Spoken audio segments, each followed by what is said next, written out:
S.R.K. reacts to daughter's swimsuit photo.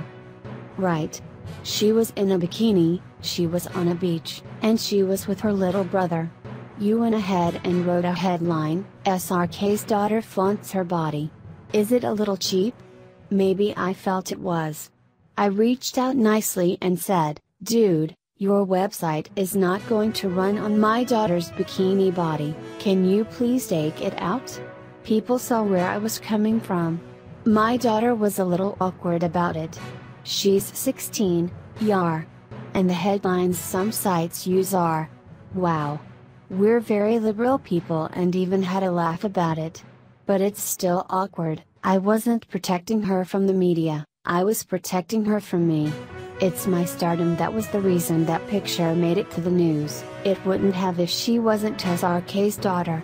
There could be someone running naked and that wouldn't be news.